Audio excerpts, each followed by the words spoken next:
ಇದೇನಿದು ಕಾಲ್ನ ರಿಸೀವ್ ಮಾಡ್ತಿಲ್ಲ.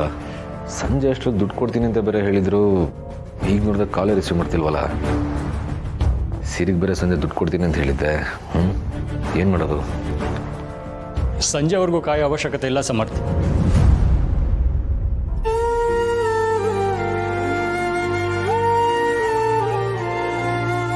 ತಗೋ ದೀಪಾವಳಿ ಬೋನಸ್. ಏನು ನನ್ನ ಮಾತು ಕೇಳಿಸ್ಕೊಂಡು ಮತ್ತೆ ನನಗೆ ದುಡ್ಡು ಕೊಡೋಕೆ ಬಂದ್ರಾ? ಏನು ದಾನನಾ? ಇದೆಲ್ಲ ಬೇಡ ಸರ್. ಈ ಕೊಬ್ಬಿಗೆ ಏನು ಕಮ್ಮಿ ಇಲ್ಲ ನೋಡಿದ್ಯಾ ಬ್ರೋ. ನಾನು ಅವಾಗಲೇ ಹೇಳಿದೆ ಎಲ್ಲ ಎಂಪ್ಲಾಯೀಸ್ ಜೊತೆಗೆ ಇವನು ಒಳಗೆ ಕರೆದು ಬೋನಸ್ ಕೊಡು ಅಂತ. ಆದರೆ ನೀನು ಸಪ್ರೇಟಾಗಿ ಬಂದು ನಾನೇ ಕೊಡ್ತೀನಿ ಅಂತಂದೆ. ಇವಾಗ ನೋಡಿ ಹೇಗೆ ಹೇಳ್ತಾ ಇದ್ದಾನೆ ಅಂತ. ಅಂದರೆ ಆಫೀಸಲ್ಲಿ ಎಲ್ರಿಗೂ ಬೋನಸ್ ಕೊಟ್ಟಾಯಿತು, ನಿನಗೆ ಕೊಡೋದು ಬಾಕಿ ಇತ್ತು, ಅದಕ್ಕೆ ತಂದೆ.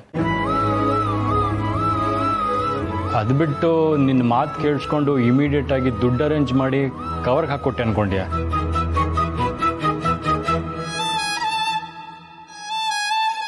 Thank you sir. ಸ್ವಲ್ಪ ಪ್ರಾಬ್ಲಮ್ ಇತ್ತು, ದೇವರೇ ನಿಮ್ಮ ರೂಪದಲ್ಲಿ ಬಂದು ನಂಗೆ ದುಡ್ಡು ಕೊಟ್ಟ ಅಂತ ಅನ್ಸುತ್ತೆ. ಓಹೋ, ಇವಾಗೆಲ್ಲ ಬ್ಯಾಲೆನ್ಸ್ ಆಗೋಯ್ತಾ? ಸರಿ, ಅಮ್ಮನ ಹೆಸರು ಅಂತ ತೊಗೊಂಡಿದ್ದ ಜಾಗದ ಹತ್ರ ಹೋಗಬೇಕು, ನಡಿ ಹೊರಡೋಣ. ಸರಿ ಸರ್. ಸ್ವಲ್ಪ ಕೋಪ ಕಡಿಮೆ ಮಾಡಿಕೊಂಡ್ರೆ ಒಳ್ಳೆಯದು. ನನಗೇನೋ ಗೊತ್ತಿರಲಿಲ್ಲ, ಅದಕ್ಕೆ ಹೇಳಿದೆ ಅಷ್ಟೇ. ಗೊತ್ತಿಲ್ಲ ಅಂದಮೇಲೆ ಮಾತಾಡಕ್ಕೆ ಹೋಗಬಾರ್ದು. ಸ್ವಾಭಿಮಾನ ನೀನು ಒಬ್ಬನಿಗೆ ಅಲ್ಲ, ಎಲ್ರಿಗೂ ಇರುತ್ತೆ. ಆಯ್ತಾಯ್ತು, ನಿಂಗೆ ಗೊತ್ತಾಯ್ತಲ್ಲ. ಈಗೇನು ಜಗಳ ಮಾಡಬೇಕು ಅಂದರೆ ಹೇಳಿ, ನಾನು ಬೇಡ ಬೇಡ, ನಿಮ್ಮಿಬ್ರು ಕೋಳಿ ಜಗಳ ನೋಡೋಕ್ಕಾಗಲ್ಲ, ನಡೀರಿ ಹೊರಡೋಣ. ಡ್ಯಾಡ್, ಏನು ಹೇಳ್ತಿದ್ದೀರಾ ನೀವು? ಬೀದಿಗೆ ಬೀಳೋದಾ? ಯಾಕೆ ಡ್ಯಾಡ್? ಅಂಥದ್ದು ಏನಾಯಿತು? ನಿನಗೆ ಗೊತ್ತಲ್ಲಮ್ಮ, ನಿಮ್ಮ ತಾತ ಇಡೀ ಆಸ್ತಿನ ದೊಡ್ಡ ಮೊಮ್ಮಗಳಿಗೆ ಬರೆದಿಟ್ಟಿದ್ದಾರೆ.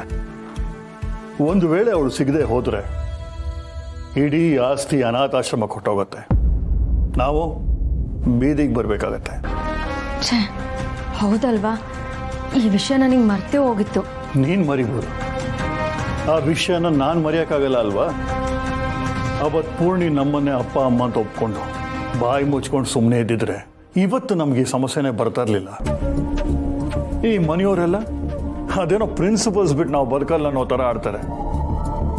ಅದಕ್ಕೋಸ್ಕರ ನಾವು ಇವತ್ತು ಆಸ್ತಿನ ಕಳ್ಕೋಬೇಕು. ಅಂದರೆ ಈಗ ಏನು ಮಾಡ್ಬೇಕು ಅನ್ಕೊಂಡಿದ್ದೀರಾ ಡ್ಯಾಡ್? ಹುಡುಕಿಸ್ತಾ ಇದ್ದೀನಿ. ಅವಳು ಎಲ್ಲಿದ್ದಾಳೋ ಹೇಗಿದ್ದಾಳೋ ಏನೂ ಗೊತ್ತಿಲ್ಲ. ಆದರೆ ಆಸ್ತಿ ನಮಗೆ ಉಳಿಬೇಕು ಅಂದರೆ ಅವಳು ನಮಗೆ ಸಿಗಲೇಬೇಕು. ನಿಮ್ಮ ಅಕ್ಕ ಸಿಕ್ಕಿದ ಮೇಲೆ ನಾವು ಸೇಫ್ ಆಗೋದು. ಡ್ಯಾಡ್ ಪ್ಲೀಸ್, ಅವಳು ಅಕ್ಕ ಅಂತ ಮಾತಾಡಬೇಡಿ.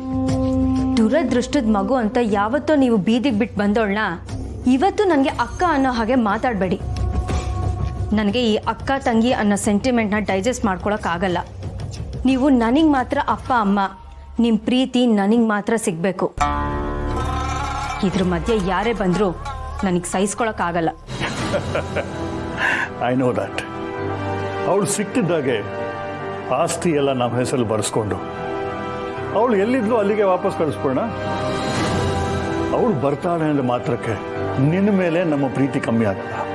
ಪ್ರೀತಿ ಕಮ್ಮಿ ಆಗುತ್ತೋ ಬಿಡುತ್ತೋ, ಆದರೆ ಅವಳು ಬರೋದನ್ನೇ ನಾನು ಸಹಿಸಲ್ಲ ಡ್ಯಾಡ್. ಬೇರೆ ದಾರಿ ಇಲ್ವಲ್ಲ.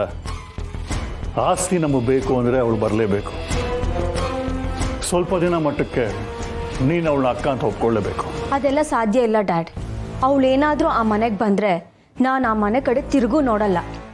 ಈ ನಿಮ್ಮ ಮಗಳು ನೆಮ್ಮದಿಯಾಗಿರಬೇಕು ಅನ್ನೋ ಆಸೆ ನಿಮಗಿದ್ರೆ ನೀವು ಅವಳನ್ನ ಮನೆಗೆ ಸೇರಿಸಬಾರ್ದು. ಏನು ಹೀಗೆ ಹೇಳ್ತಿದ್ಯಾ? You my lucky child, she is unlucky. ಅವಳಿಗೋಸ್ಕರ ನಿನ್ನನ್ನು ಕರ್ಕೋತೀನ? Don't worry. ಈ ಆಸ್ತಿ ವಿಷಯ ಕ್ಲಿಯರ್ ಆದಮೇಲೆ ಅವಳನ್ನ ಮನೆಗೆ ಸೇರಿಸಲ್ಲ. ಅವಳು ಎಲ್ಲಿದ್ದಾಳೆ ಅನ್ನೋದು ನಿಮ್ಮಮ್ಮಂಗೆ ಗೊತ್ತಿದೆ ಅನ್ಸುತ್ತೆ. ನಿಮ್ಮಮ್ಮನ ಬಿಹೇವಿಯರೇ ಚೇಂಜ್ ಆಗಿದೆ. ಹೌದಾ? ಮಾಮ್ಗೆ ಗೊತ್ತಿದೆ ಅಂದರೆ ನೀವೇ ಕೇಳ್ಬೋದಲ್ಲ ಡ್ಯಾಡ್. ನಿಮ್ಮಮ್ಮ ಯಾವ ವಿಷಯನ ಅಷ್ಟು ಸುಲಭವಾಗಿ ಬಿಟ್ಕೊಡಲ್ಲ. ಹಾಗಂತ ನಾನು ಸುಮ್ಮನೆ ಕೂತ್ಕೊಳ್ಳಲ್ಲ. ಹುಡುಕ್ತೀನಿ, ಎಲ್ಲಿದ್ರೂ ಹುಡುಕ್ತೀನಿ, ಸಿಗೋವರೆಗೂ ಹುಡುಕ್ತೀನಿ. ಲೇಟ್ ಆಯ್ತಮ್ಮ.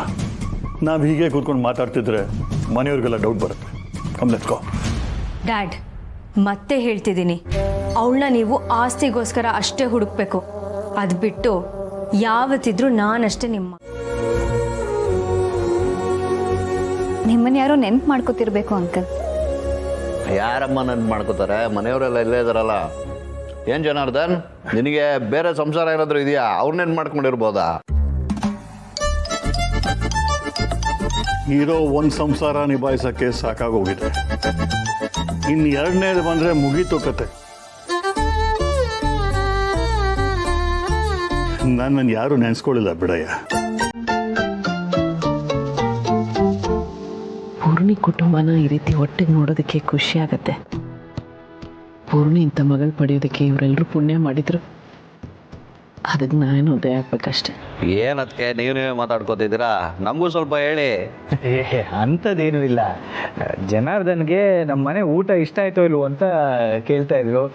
ತುಂಬ ದಿನ ಆದಮೇಲೆ ನಮ್ಮ ಮನೇಲಿ ಊಟ ಮಾಡ್ತಿರೋದಲ್ವಾ. ಊಟದ ಬಗ್ಗೆ ಎರಡು ಮಾತಿಲ್ಲ. ನಿಮ್ಮನೆ ಊಟ ಯಾವತ್ತೂ ಚೆನ್ನಾಗಿರುತ್ತೆ. And today it's amazing. ಇವತ್ತು ಅಡುಗೆ ಎಲ್ಲ ಪೂರ್ಣಿನೇ ಮಾಡಿದ್ದು.